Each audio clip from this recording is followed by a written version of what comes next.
શ્રીજી મહારાજ સારંગપુરની અંદર જીવા બાપુના દરબારમાં બિરાજમાન છે અને ઉત્તરાદા બારના ઓરડા છે અને અત્યારે પણ એ ઉત્તરાદા બારના ઓરડા છે, દર્શન થાય છે. 4 બારના ઓરડા નથી.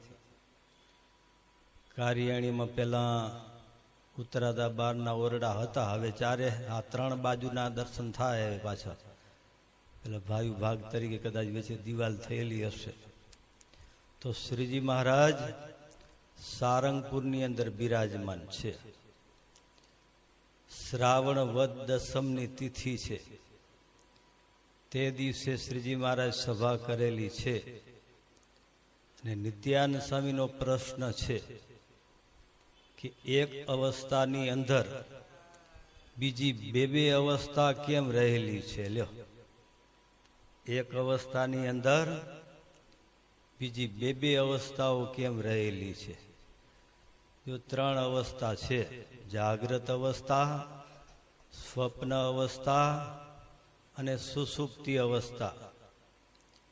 આ 3 અવસ્થાની અંદર અત્યારે જો આપણે જાગ્રત અવસ્થાની અંદર છીએ, હવે એની અંદર સ્વપ્ન અને સુષુપ્તિ અવસ્થા ક્યારેક ક્યારેક આવી જતી હોય. આપણું મન ઠેકાણે ન હોય, ભલે સભામાં બેઠેલા હોય, જાગ્રત હોઈએ, એ સ્વપ્ન જેવું વર્તતું હોય, એ બીજી અવસ્થાઓ પણ આવી જતી હોય છે. એટલે નિત્યાનંદ સ્વામીનો પ્રશ્ન છે કે એક અવસ્થાની અંદર બીજી બે અવસ્થા કઈ રીતે રહેલી છે? અને પછી નિત્યાનંદ સ્વામીનો બીજો પ્રશ્ન આવ્યો, પરા, પશ્યંતી, મધ્યમાં અને વૈખરી. આ 4 પ્રકારની વાણી છે.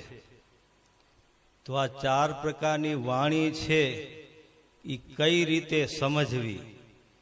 લ્યો, એ પણ મહારાજને વાત કરેલી છે નિત્યાનંદ સ્વામીએ.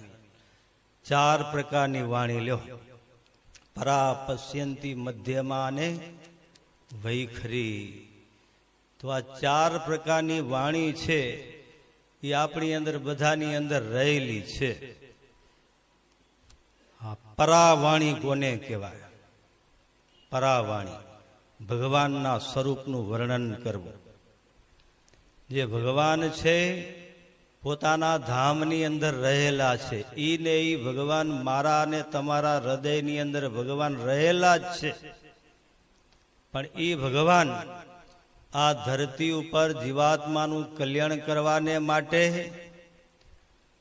અને જીવાત્માના મનોરથો પૂરા કરવાને માટે એ ભગવાન આ ધરતી ઉપર પધારે છે. ભગવાન જ્યારે ધરતી ઉપર પધારે છે, ત્યારે ભગવાનના સ્વરૂપનું વર્ણન કરવું. ભગવાનનું કેવું સ્વરૂપ છે? એક સંત છે, એ ભગવાનના સ્વરૂપનું વર્ણન આપણા શાસ્ત્રની અંદર, કીર્તનોની અંદર જે વર્ણન કરેલું છે એ આપણે જોવામાં આવે છે. પરાવાણી છે, ભગવાન સંબંધી જે વર્ણન કરવામાં આવે છે. અને એ જ રીતે ભગવાનના ધામનું પ્રતિપાદન કરવું.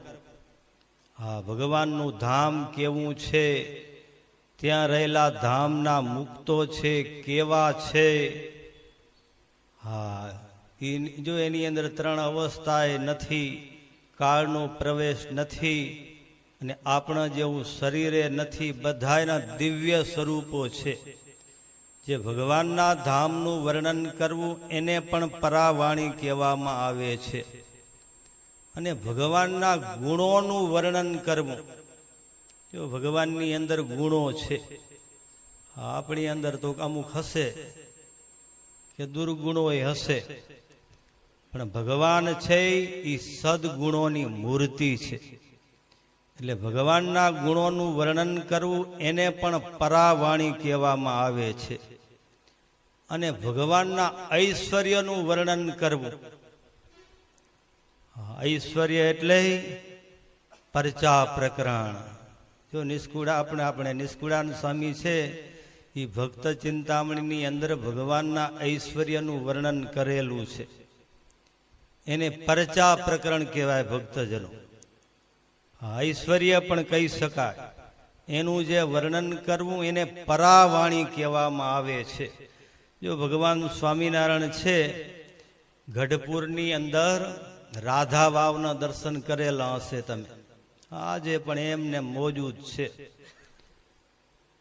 ભગવાન સ્વામિનારાયણ પોતાની સાથે 20 પાર્ષદોને લીધેલા છે. 20 પાર્ષદો અને એક રામદાસ ભાઈ 21માં 22માં સ્વામિનારાયણ ભગવાન.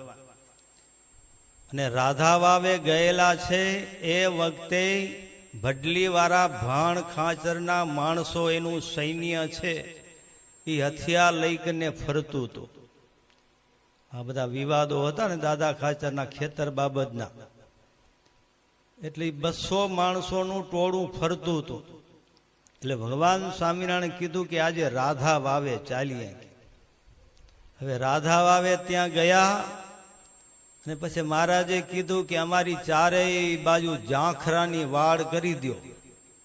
ઝાંખરા ઓખઈ બાવરી આવે ને, હા, એની વાડ કરી દો. અને મહારાજ ગાડા ઉપર બિરાજમાન થયા.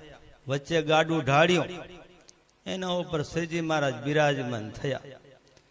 પછી મહારાજે કીધું કે હવે અમને કાંઈ ચિંતા નથી, હવે આપણે અહીંયા રસોઈ બનાવવાની છે. કે તો એમ કરો, અમુક જણા જાઓ સીધું પાણી લઈ આવો, હા, અમુક જણા જાઓ વાસણ લઈ આવો, ને અમુક જણા જાય ભક્તિ બાગમાંથી ચીભડા લઈ આવે.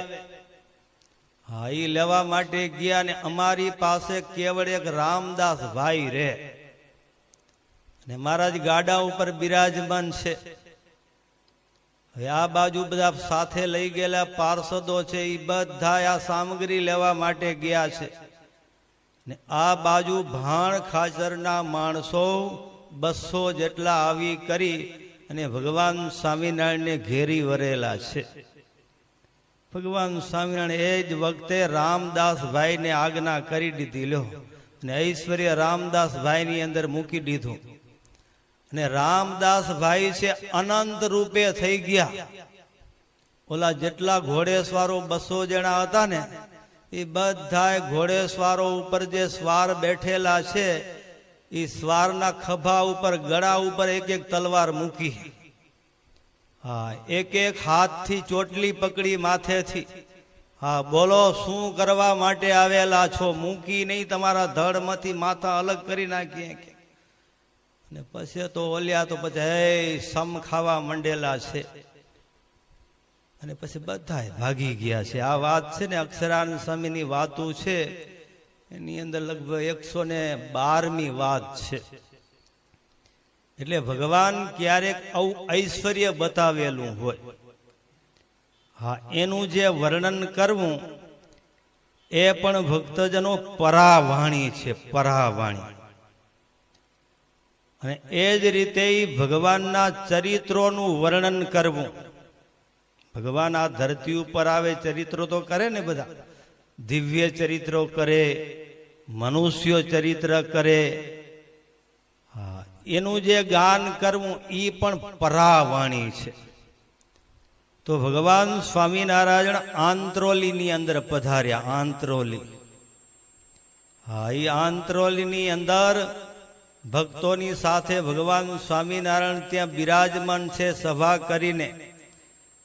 અને એ દિવસે મહારાજ આંત્રોલી છોડી કરીને જવાના હતા.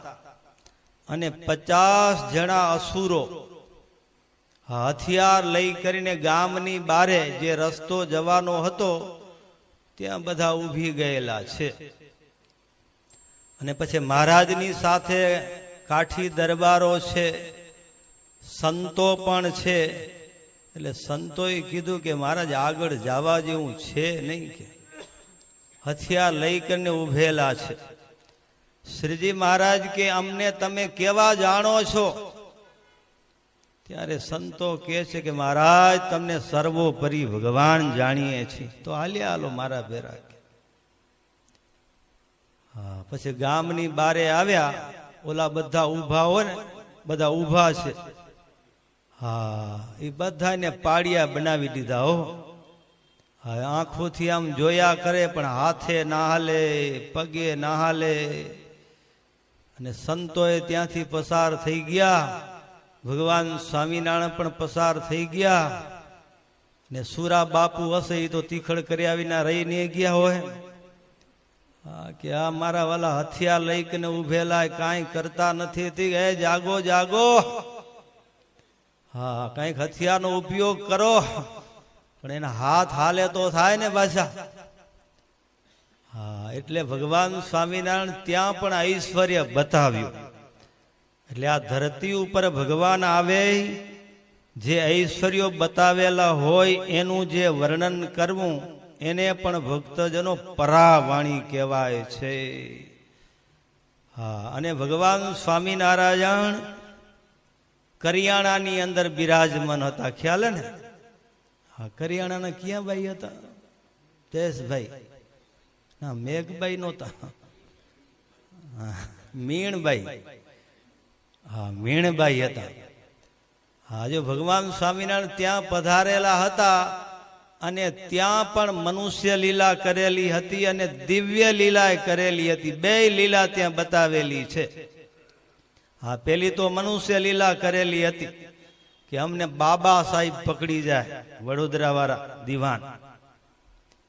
હા, અને પછી સંતાડ્યા હતા ભગવાનને. હા, ગોદડાની અંદર ગોદડાના ડામચિયામાં સંતાડ્યા હતા, એ ડગાવ્યો. પછી પટારાની અંદર સંતાડ્યા હતા, એ પટારાને ડગાવ્યો. અને પછી કીધું કે મીણભાઈ આમાં તો બધાને ખબર પડી જાય કે આ બધું ડગે રૂકે. હા, અને પછી મીણબાઈએ કીધું કે મહારાજ તમને થયું શું કે અમને બાબા સાહેબ પકડી જાય, કે બાબા સાહેબ ને તમારા ઐશ્વર્યથી તમારા પ્રતાપથી હું પાછો હટાવી દઉં કે તો મહારાજ કે તો સભા કરો કે. હા, પછી સભા કરી. હા, એ સભાની અંદર ભગવાન સ્વામિનારાયણ બિરાજમાન છે. બાબા સાહેબનો માણસ આવેલો છે જોવા માટે. કેટલા માણસો છે જોઈ ગયો, અને જોઈ કરી અને પછી એના માલિકને વાત કરેલી છે કે સ્વામિનારાયણની આગળ બહુ માણસો છે નહીં કે. અને પછી બાબા સાહેબ પોતાનું લશ્કર લઈને પકડવા માટે આવેલા છે. પણ એ વખતે પણ શ્રીજી મહારાજ એકના અનેક બતાવેલા છે. હા, પછી એના માણસને પકડેલો છે કે મને મરાવી નાખવો હોય કે સાચું તો કેવું જોઈએ ને કે આટલા માણસો છે કે સાહેબ હું જોવા ગયો ને ત્યારે આટલા જ માણસો હતા, બાકી તમને ઘણા દેખાણા હોય તો સમજી લેવાનું કે સ્વામિનારાયણ ભગવાન છે. આ ખોટી માથાકૂટ કરો છો કે પકડાશે નહીં કે. એટલે ભગવાન છે આ ધરતી ઉપર આવે ત્યારે ભક્તજનો મનુષ્ય લીલા બતાવે અને દિવ્ય લીલા પણ બતાવે છે. તે આ રીતે ભગવાનના જે ચરિત્રો છે ને ભક્તો, એ મારું અને તમારું કલ્યાણ કરનારા છે. આપણે બીજું શું કરી શકશું? લ્યો, પરીક્ષિત રાજાએ શું કર્યું? ભગવાનના ચરિત્રો સાંભળ્યા ને. હા, ઉપર સુખદેવજી મહારાજે કીધું કે બેહી જાઓ, નહીતર એની પાસે તપ નથી કરાવ્યું કે હિમાલય બાજુમાં છે કે 6 મહિના તપ કરી આવો. હા, એ સુખ તીર્થ છે ત્યાં જ બેસાડી કરી અને પરીક્ષિત રાજાને ભગવાનના ચરિત્રો સંભળાવેલા છે. અને ચરિત્રો સંભળાવી કરી અને પરીક્ષિત રાજાનો ઉદ્ધાર કરી દીધો.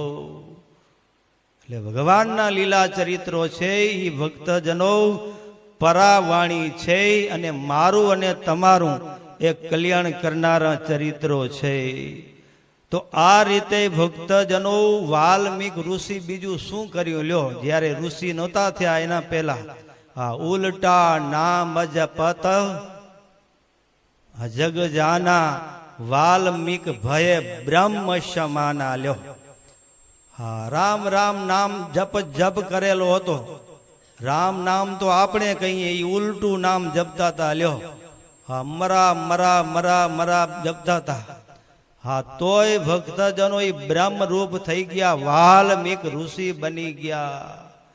હા, આમાં પોતે ભગવાનના ચરિત્રો, ભગવાનનું નામ હતું એટલે એ ભગવાનનું નામ છે. આ મુખથી જેનો જાપ કરવો તો ભક્તજનો એ ભગવાનની પરાવાણી છે.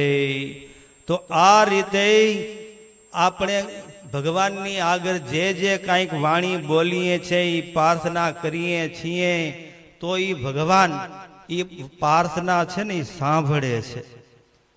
હા, જો એ વાલ્મીક છે મરા બોલ્યા તો એ ભગવાન એનું સવડું કરી નાખ્યું ને. કયા ભાવથી તમે ભગવાનની પ્રાર્થના કરો છો, કયા ભાવથી ભગવાનનું ભજન કરો છો, હા, એ બહુ મહત્વની વસ્તુ છે. અમારા સંત મહાત્મા છે ને ભગવાનની આગળ પ્રાર્થના કરતા હતા, બે હાથ જોડી કરીને. નાનો ટાબરીઓ આવી ગયો બાજુમાં. હા, એ મુખથી ચાલુ કરી દીધું. હા, એટલે પછી સંતો જ્યારે પ્રાર્થના કરી લીધી ત્યારે સંતો એ છોકરાને પૂછે છે, તું શું કરે છે? હું પ્રાર્થના કરું. કે તને પ્રાર્થના આવડે? તો કે હા. કઈ પ્રાર્થના બોલતો? કલમ નો ક, ખ ખડિયાનો ખ, ગ ગણપતિ નો ગ, આખો કક્કો બોલી ગયો લ્યો. હા, સંતોએ કીધું કે આને પ્રાર્થના કહેવાય? તો કે આને પ્રાર્થના કહેવાય. તમે જે પ્રાર્થના કરો છો એ આના જ અક્ષર છે, કે એ તમે ગોઠવણી કરીને બોલો છો, અને હું કાચું મટીરિયલ ભગવાનને આપી દઉં. હા, જે રાગમાંથી તમને જે રાગ ગોઠવવો હોય ગોઠવી લેજો, જે તાલ ગોઠવવો હોય ગોઠવી લેજો. હા, એ નિર્દોષ બાળક છે ભક્તો. એટલે કયા ભાવથી ભગવાનની પ્રાર્થના કરીએ છીએ એ બહુ મહત્વનું છે. એટલે આ ભગવાનની એક એક લીલા છે એ ભક્તજનો પરાવાણી છે. અને વૈખરી વાણી, હા, બીજી મધ્યમાં વાણી છે, પશ્યંતી વાણી છે. અંધાધૂંધી જેવું બોલીએ, હા, એ બધી પશ્યંતી ને મધ્યમાં જે વાણી છે ને વૈખરી વાણી તો બધાને ખબર પડે. પણ અહીંયા શ્રીજી મહારાજ વચનામૃતની અંદર એમ કીધું કે માયિક પદાર્થનું વિવેક સહિત વર્ણન કરવામાં આવે એનું નામ વૈખરી વાણી. હો, માયિક પદાર્થનું, આ દુનિયાના જે પદાર્થ છે એનું વિવેક સહિત વર્ણન કરવામાં આવે, હા, તો એ વૈખરી વાણી છે. પણ જો વિવેકનો ત્યાગ કરીને કોઈક આપણા ગાલમાં એકાદો લાફો મૂકે અને પછી મોઢામાંથી જે નીકળે એ આસુરી વાણી કહેવાય. હા, એ વૈખરી તો હોય જ, હા, પણ એ આસુરી વાણી કહેવાય. એનું કાંઈ એ વખતે ત્યાં ઉભાય ન રહેવાય પાછું. હા, એ ભલે પછી આપણે ગોઠવી ન હોય પણ એ બધું ઓટોમેટિક બધું કેસીડી ચાલુ થઈ જાય અને એ બધું નીકળવા માંડે. તો આ બધી ભક્તજનો એ વૈખરી વાણી છે. એટલે ભગવાન વાણી તો આપેલી છે, પણ કેવી વાણી બોલવી એ આપણે વિચાર કરવાનો છે. સુવાક્યથી વિશ્વ બધું વખાણે, કુવાક્યથી કીર્તિ જનો ન જાણે, ચડે પડે જીભ વડે જ પ્રાણી, વિચારીને યાર ઉચાર વાણી. જ્યારે વાણી બોલવી હોય ત્યારે બહુ વિચાર કરીને બોલવી પડે. ભાઈ ભાઈની અંદર ભેદ પડી જાય, પતિ પત્નીની અંદર ભેદ પડી જાય, હા, પછી આપણે પસ્તાવું પડતું હોય છે. એટલે વાણી છે બહુ વિચાર કરવો પડે. અને પછી ભેદ પડી જાય, હું ઓને ન બોલાવે ને હું ઓને ન બોલાવે. પણ એક જણો જો જરાક નમે તો ચાલુ થઈ જાય. ઓલે ખબર સંતો વાત કરે, પતિ પત્નીનો કેસ ચાલતો હતો અને પછી ગામની અંદર બસ પાછી એક જ આવે અને એ બસમાં બેસી કરી અને કોર્ટે જવાનું પાછું. એ બે માણસો એક જ બસમાં બેઠા. હા, એ ભાઈ છે વળી એને આગળ સીટ મળી ગઈ અને એના ધર્મ પત્ની હતા એ વાંસે ક્યાંક સીટ મળી ત્યાં બેઠા. અને પછી ટિકિટ વાળો તો આવે ને, હા, એ ટિકિટ કઢાવવાની હતી ત્યારે ઓલા ભાઈ સૌથી આગળ બેઠેલા હતા, એની બાજુમાં સજ્જન માણસ બેઠેલા હતા. એ પૂછી લીધું કે ક્યાં જાઓ છો, આમ તેમ. એ કે કેસ ચાલે છે એટલે આજે તારીખ છે, જવું પડશે. અને પછી એ ભાઈએ સમજાવ્યા એ કે તમારા ધર્મ પત્ની વાહે બેઠેલા છે, એની ટિકિટ તમે લઈ લ્યો. કે પછી ઓલો જરાક મને મજબૂત કરીને ટિકિટ લઈ લીધી, પોતાની લીધી અને પોતાના ધર્મ પત્નીની ટિકિટ લઈ લીધી. હા, પછી ઓલો કંડક્ટર છે ટિકિટ કાપતો પાછળ ગયો, ત્યારે બેન ટિકિટ દેવા માંડ્યા ત્યારે કે છે તમારી ટિકિટ છે, આગળ ભાઈ બેઠેલા છે એ લઈ લીધેલી છે. હા, પછી બેને વિચારમાં પડી ગયા. હા, કે હવે મારે કેમ કરવું, અને પછી નક્કી કરી લીધું હો કે હવે આ કેસ લડવો નથી, કે મારી ટિકિટ લીધી. હા, હવે આટલી ખાલી ટિકિટ લીધી તો બાપા એ નરમ પડી ગયા. હા, તો મોઢાથી બોલાવો તો નરમ પડે કે ન પડે? હા, એ કોઈને બોલાવે નહીં તો પછી કોઈ નરમ પડતું નથી. એટલે આ બધી વૈખરી વાણી છે એ આ બધું કામ કરાવે છે. એટલે ભગવાનના ભક્તોએ વૈખરી વાણી બોલવી નહીં. હારું છે ને એ તો બધાયને ગમે. હા, તમને પૈસાની જરૂર પડેલી હોય અને કોઈક 50 લાખ આવી કરીને સામેથી દઈ જાય કે જેદી થાય તેદી દેજે, તમે રાજી થઈ જાઓ કે ન થઈ જાઓ? હા, કે અત્યારે પૈસાની જરૂર હતી, માગ્યા વિના 50 લાખ દઈ ગયો તો માગવા જાવું તો એ નહીં દે, એ કરોડે દેશે ને 2 કરોડે દેશે. હા, પછી તમે એની વાહે વાહે ફરો કે ન ફરો? હા, કારણ માગ્યા વિના મળી ગયા હતી. હા, એ તમે બસમાં હાલ્યા જતા હો અને કોઈ સરસ મજાનું ગુલાબનું ફૂલ ખીલેલું હોય તમારા હાથમાં દઈ જાઓ, તમે રાજી થઈ જાઓ કે ન થઈ જાઓ? હા, એ વખતે તમારા ખિસ્સાની અંદર તમે હાથ નાખો પણ રૂપિયા મળે નહીં તો છેલ્લી બાકી કોઈકની પાસેથી ઉછીના લઈ કરીને પણ 5000નો ખર્ચો તો કરી જ નાખો. હા, એટલે આ રીતે ભક્તજનો સારું તો બધાયને ગમે છે, પણ ખરાબ જે વર્તન કરીને ખરાબ વાણી જે બોલીએ છીએ એ કોઈને એ ગમતી નથી. અને સુકાનંદ સ્વામી ભક્તજનો ગઢપુરની અંદર બિરાજમાન હતા. અને સુકાનંદ સ્વામી છે મહારાજનો જમણો હાથ કહેવાય. અને એ સુકાનંદ સ્વામીને હાથેથી મહારાજે કેટલા બધા કાગળ લખાવેલા હતા. અને સુકાનંદ સ્વામીને ઐશ્વર્ય બતાવેલું હતું, ખ્યાલ ને? હા, પગના જમણા અંગૂઠામાંથી મહારાજે દીવો પ્રગટ કરી આપ્યો પોતાના ચરણમાંથી. અને એ અજવાડે સુકાનંદ સ્વામી કાગળ લખેલા હતા, પુસ્તક લખેલા હતા. હા, લખતા ભક્તજનો દિવસના 11 વાગી ગયા, આખી રાત લખ્યા અને દિવસના 11 વાગી ગયા. હા, એ કેટલી શાંતિ થયેલી હશે એને. અને આવું જે ભગવાન ઐશ્વર્ય બતાવેલું હોય કોઈ દિવસ ભૂલાય? હા, એ સુકાનંદ સ્વામી છે ને અમુક કાગળ લખીને મહારાજને અર્પણ કર્યા. મહારાજે શિયાળાનો સમય હશે, સેગડી બરતી હશે, સેગડીની અંદર મૂકી દીધા. એ અગ્નિનું કામ તો બાળવાનું જ હોય. એ કાગડિયા બધા બળી ગયા. સુકાનંદ સ્વામી શું બોલ્યા ખબર? મને તમને રાજી કરવા એ અગ્નિમાં નાખો કે તમારા હાથે રાખો કે હાંચવી રાખો, શું કામ? ઐશ્વર્ય જોઈ ગયા હતા.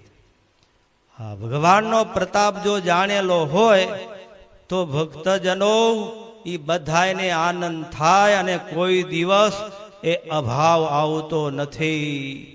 એટલા માટે શ્રીજી મહારાજે પંચાળાનું 5મું વચનામૃત છે એની અંદર મહારાજે કીધું ક્યાં માન રાખવું અને ક્યાં માન ન રાખવું. હા, આપણે ભગવાને વાણી આપેલી છે એટલે પછી ક્યાંક ગયેલા હોઈએ અને પછી અંધા ધૂંધી જેવું હાલતું, એકબીજાનું બફાતું હોય, એકબીજાની નિંદા કૂથણી થતી હોય ત્યારે પછી સાંભળી ન લેવાય.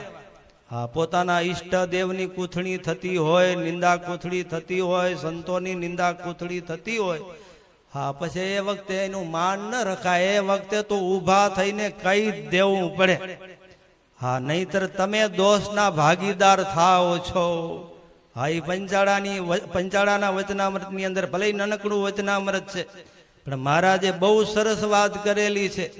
જો ભગવાન સ્વામિનારાયણ ભુજની અંદર જગજીવન મેં તો યજ્ઞનો પ્રારંભ કરેલો હતો અને આમંત્રણ મળેલું છે મહારાજને.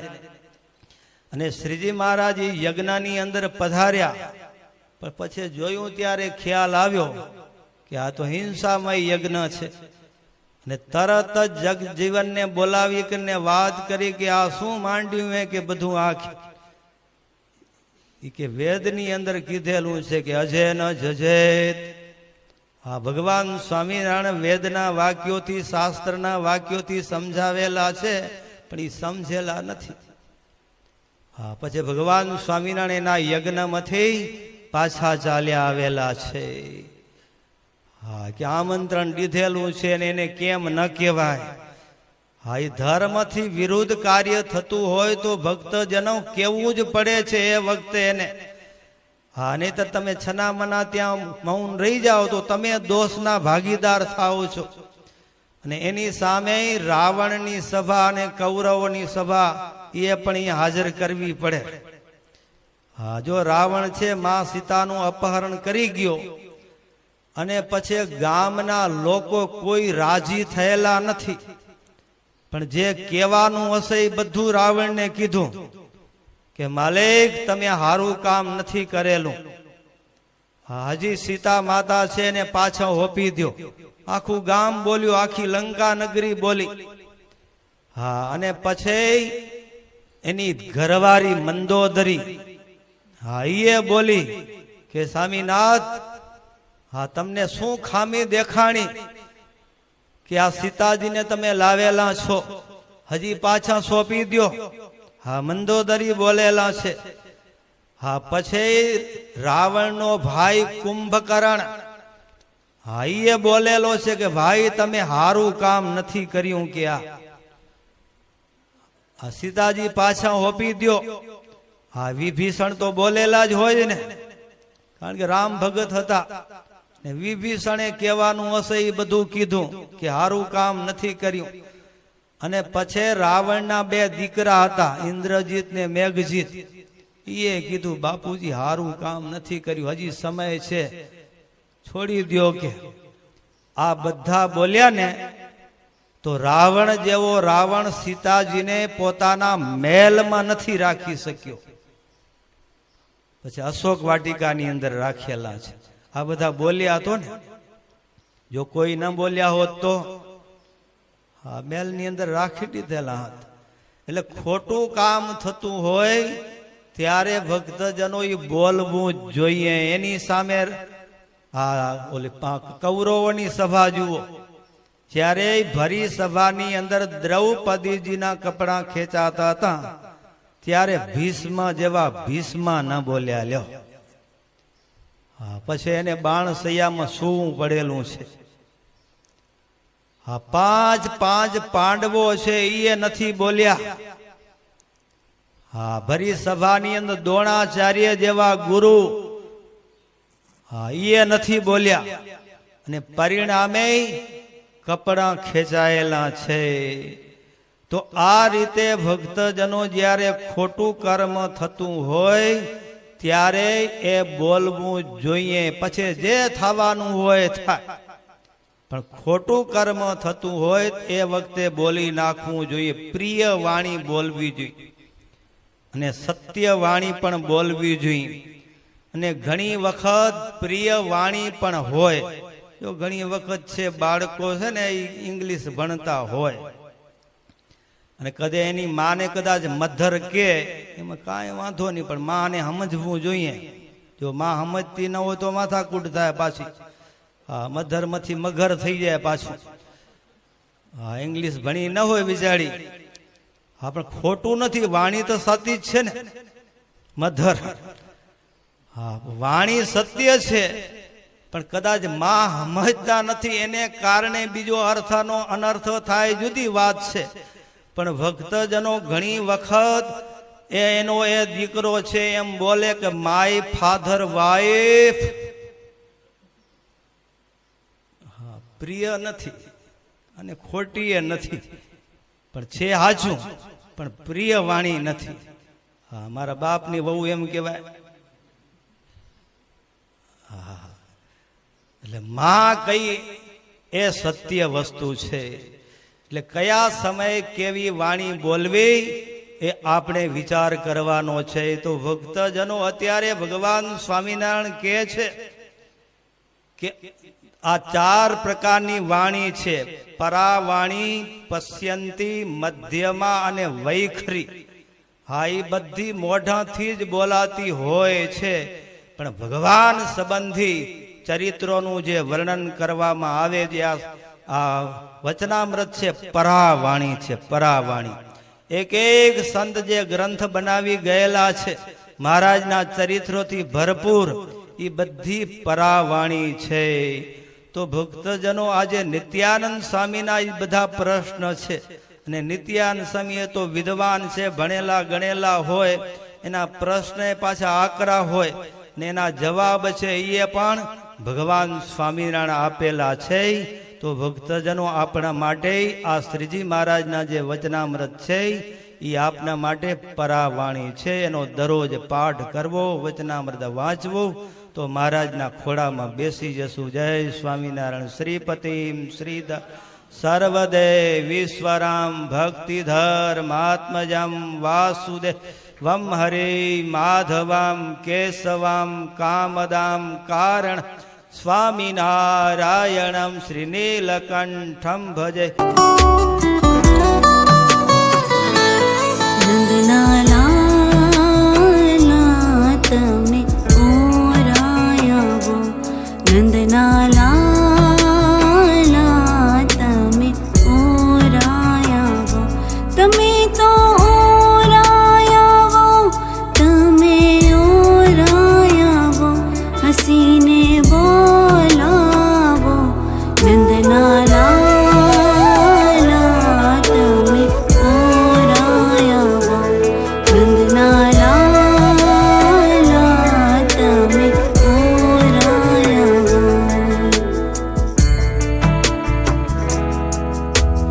માવત મારી મૂર્તિ મારા અંતરમાં ઠહેરાવો, માવત